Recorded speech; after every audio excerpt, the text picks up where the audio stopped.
এবছরের পুজোর ভাবনা কি রয়েছে থিমের? আমাদের এবারে থিমের ভাবনা হচ্ছে ঘটনাকে হ্যাঁ কিছুটা আমরা তুলে ধরেছি। সেইটা কীরকম কি খরচ, মানে মণ্ডপের খরচা কীরকম হয়েছে? মণ্ডপ নয়, টোটাল বাজেট আমাদের তো একটা দিয়ে নেমেছিলাম, এখন সেটা এক্সেসিভ হয়ে গেছে। তাও আনুমানিক বাজেট প্রায় 22 লক্ষ টাকা। 22 লক্ষ টাকা। কীরকম কি মোটামুটি দর্শকদের সাড়া মিলছে?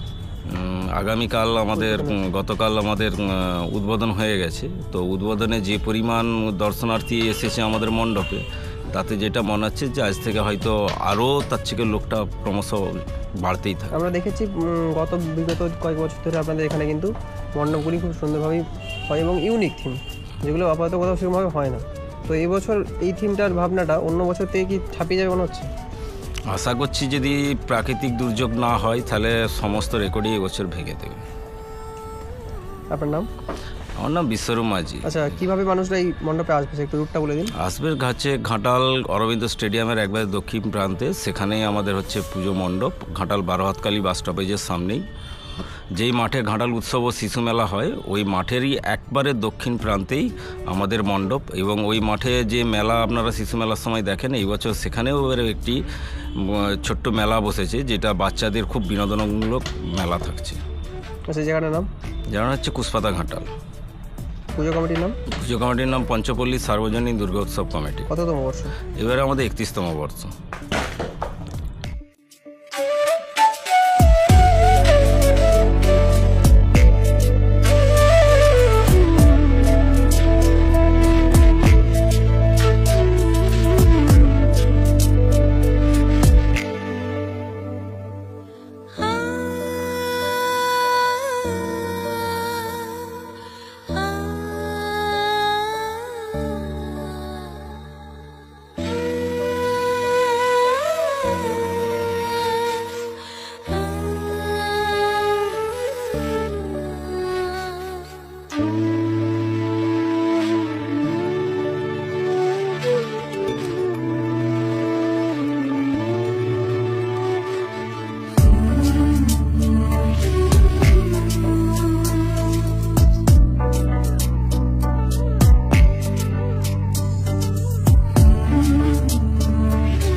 এটা ঘাটালের পঞ্চপল্লী।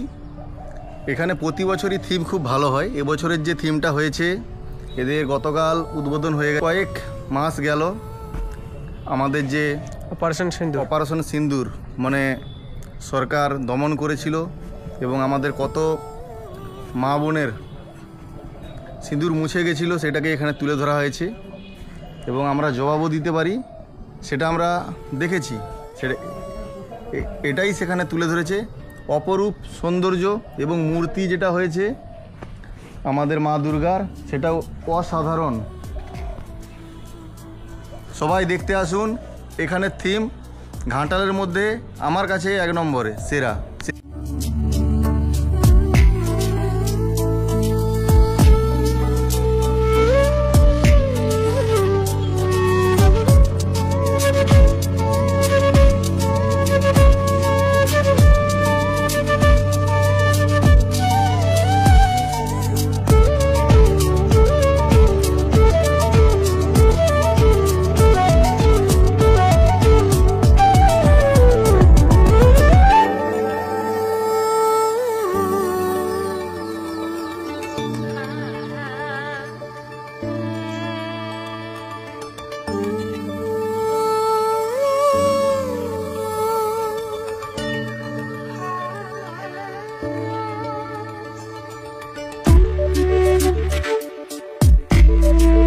Thank you.